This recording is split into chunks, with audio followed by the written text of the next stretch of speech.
everyone, how are you all? Hope you all are doing well, and today we are going to start our next chapter, temperature.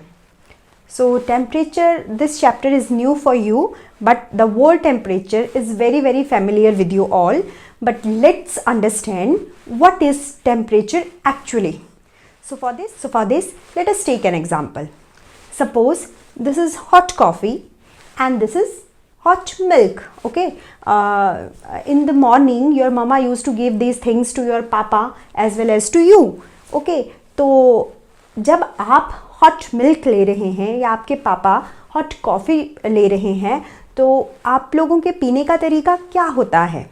जो बच्चे हैं वो क्या करते हैं, generally दूध लेंगे और फटाफट से एक ही सिप में उसको ख़त्म कर देते हैं, और पापा लोग कैसे पीते हैं, सिप बाय सिप। तो जैसे आपने दूध को पिया, इज़ इट पॉसिबल कि आपके पापा भी उस हॉट कॉफ़ी को उसी तरीके से पिए? नहीं। वाई? बिकॉज कॉफ़ी और tea it is too hot. Okay, one more example, suppose आपके पास यहाँ पे कोल्ड कॉफ़ी है and this is cold drink with full of ice.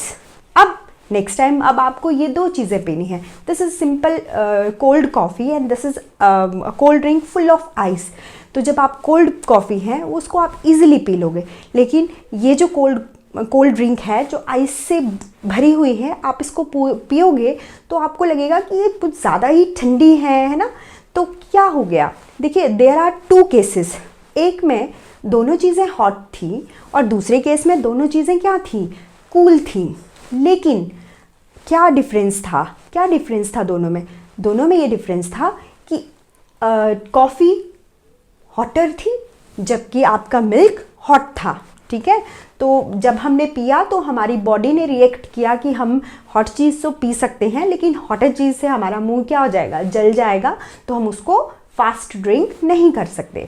उसी तरीके से अगर हम कोल्ड कॉफ़ी और कोल्ड ड्रिंक का एग्जांपल लें तो जब कूल है तो इजीली पी लिया, लेकिन बहुत कूलर होगी तो क्या होगा, हमारे दांतों में झंझनाहट होगी, है ना। तो इससे क्या प्रूव होता है? इससे प्रूव होता है कि कोई तो ऐसी चीज़ है जो इनको डिफ्रेंशिएट कर रही है कि क्या चीज़ हॉट है और क्या चीज़ हॉटर है, और क्या चीज़ कूल है और क्या चीज़ कूलर है। ठीक है, so this is temperature. Temperature is the measure of hotness और coldness of a body. Means temperature एक ऐसी चीज़ है जिससे हम ये पता लगा सकते हैं कि कोई चीज़ कितनी हॉट है या फिर कितनी कूल है। फॉर एग्ज़ाम्पल आजकल देखिए विंटर सीजन चला है तो इट फील्स कि सुबह और शाम जो होती है वो बहुत ज़्यादा चिल्ड होती है, बहुत ज़्यादा ठंड होती है, लेकिन जब हम धूप में बैठते हैं तो हमें थोड़ी क्या फील होती है, हमें थोड़ी वार्मथ फील होती है। ठीक है, और हमारी बॉडी ही उस टेम्परेचर की वेरिएशन को क्या करती है, फील करती है। तो टेम्परेचर का एग्जाम्पल हमारे आसपास बहुत है। ठीक है, वाटर नॉर्मल गिलास में रख रहे हैं तो इट मे बी कूल, लेकिन उसी गिलास को अगर हम फ्रिज में रख दें तो क्या हो जाएगा, वो ज़्यादा कूल हो जाएगा, कूलर हो जाएगा, मतलब ज़्यादा ठंडा हो जाएगा। ठीक है, तो इट मीन्स उसका टेम्परेचर क्या हो गया, कम हो गया। वही वाटर अगर हम उसको बॉईल कर दें, ठीक है, अगर वो बॉईल करने लग जाए तो क्या हो जाएगा, वही वाटर जो नॉर्मल टेम्परेचर में था क्या हो जाएगा, उसका टेम्परेचर इंक्रीज हो जाएगा। Okay, so this is temperature. Temperature is the measure of hotness or coldness of a body. So, next thing, अब क्या ऐसी चीज़ होगी जो इस टेम्परेचर को मेज़र कर सके? जैसे हर एक चीज़ को मेज़र करने के लिए कुछ ना कुछ होता है। जैसे सपोज एक लाइन है, अगर आपको उसको मेज़र करना है तो यू रिक्वायर्ड अ रूलर। ठीक है, angle you required a protector.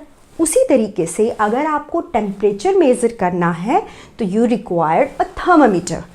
Thermometer is the instrument which is used to measure temperature. Okay, the next thing, unit of temperature. So the unit of temperature is degree.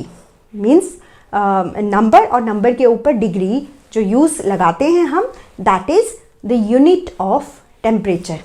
Next, there are two different scales which we use to measure temperature. तो temperature को measure करने के लिए हम to scales को use करते हैं, and they are Celsius scale and Fahrenheit scale. जिस तरीके से लेंथ को मेज़र करने के लिए हम अलग अलग यूनिट्स यूज़ करते हैं, मीटर, सेंटीमीटर, किलोमीटर, उसी तरीके से टेम्परेचर को मेज़र करने के लिए भी 2 डिफरेंट स्केल्स होती हैं। They are Celsius scale and Fahrenheit scales. So these are the 2 different scales which are used to measure temperature. Now next thing about temperature. So अब देखिए, अब एक और जगह हम टेम्परेचर का यूज़ करते हैं, कब?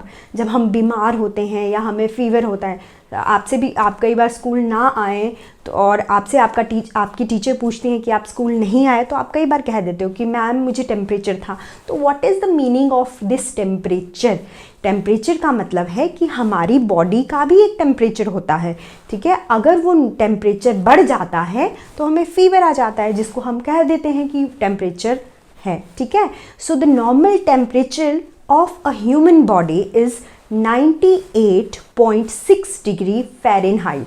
तो जो ह्यूमन है हमारा जो ह्यूमन एडल्ट हैं, उनका जो नॉर्मल टेम्परेचर होता है वो होता है 98.6 degree Fahrenheit.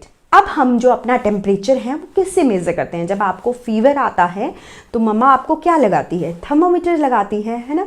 So this thermometer which we use to measure our body temperature is known as clinical thermometer. ठीक है. There are so many thermometers. कई थर्मामीटर्स होते हैं जो रूम टेम्परेचर मेज़र करते हैं, या हमारे एटमॉस्फेयर, जैसे आजकल विंटर्स चली हैं तो विंटर्स का टेम्परेचर मेज़र करेंगे, या वाटर बॉयल हो रहा है, या कोई चीज़ है, कोई लिक्विड है, उसका टेम्परेचर मेज़र करते हैं. उसी तरीके से हमारी बॉडी का टेम्परेचर मेज़र करने के लिए जो इंस्ट्रूमेंट हम यूज़ करते हैं, जो थर्मामीटर हम लोग यूज़ करते हैं, उसे कहते हैं clinical thermometer. One more thing about this is, हम सिर्फ एक लिक्विड लेकर चलते हैं, दैट इज़ वाटर. अब देखिए, वाटर आप जानते हैं कि वाटर 3 स्टेट में एग्जिस्ट करता है. 3 स्टेट में मतलब वाटर हमें सॉलिड भी मिलता है, लिक्विड भी मिलता है, और गैसियस फॉर्म में भी मिलता है, ठीक है. पर कैसे मिलेगा? देखिए, जब टेम्परेचर चेंज होता है तब वाटर की स्टेट भी चेंज हो जाती है, ठीक है. ऐसे नॉर्मल टेम्परेचर है तो वाटर हमेशा कौन से स्टेट में मिलेगा आपको? लिक्विड स्टेट में. लेकिन अगर हम वाटर को बॉईल करना शुरू कर देंगे तो वाटर किस में कन्वर्ट हो जाता है? वेपर्स में कन्वर्ट हो जाता है, ठीक है. So that is called boiling point. मतलब जब वाटर बॉईल करना शुरू करता है, that is called boiling point. And the boiling point of water is 100 degree Celsius, okay, and 212 degree Fahrenheit. So this is the boiling point of water in 2 different scale. अगर आपसे पूछा जाए what is boiling point of water in Celsius scale, then your answer is 100 degree Celsius. So we will write it like this: 100 degree and C, capital C. And boiling point of water in Fahrenheit scale, you will write 212 degree Fahrenheit. उसी तरीके से जब हम water को freeze कर देंगे, fridge में रख देंगे, तो वो किस में कन्वर्ट हो जाएगा? आइस में कन्वर्ट हो जाता है. तो that is called freezing point of water. तो वाटर जब फ्रीज होता है उस वक्त उसका टेम्परेचर कितना होगा? 0 डिग्री सेल्सियस और 32 डिग्री फ़ारेनहाइट. यानी कि अगर वाटर का टेम्परेचर 0 डिग्री सेल्सियस हो जाए तो वो जमकर आइस बन जाएगा, और या फिर 32 डिग्री फ़ारेनहाइट हो जाए, ठीक है. It means 100 degree Celsius is equal to 212 degree Fahrenheit, और 0 degree Celsius is equal to 32 degree Fahrenheit. जिस तरीके से हम कहते हैं 1 metre is equal to 100 centimetre, उसी तरह से हम सेल्सियस स्केल को भी फ़ारेनहाइट स्केल में कन्वर्ट करके यहाँ पे वाटर का boiling point as well as freezing point जो है वो डिस्कस करते हैं. So this is all about the introduction of temperature, and in my next video we will learn how we convert these Celsius scale into Fahrenheit scale or Fahrenheit scales into Celsius scale. So you just watch this video to clear your doubts regarding the introduction of temperature, and later we will discuss its conversions. Thank you and have a nice day.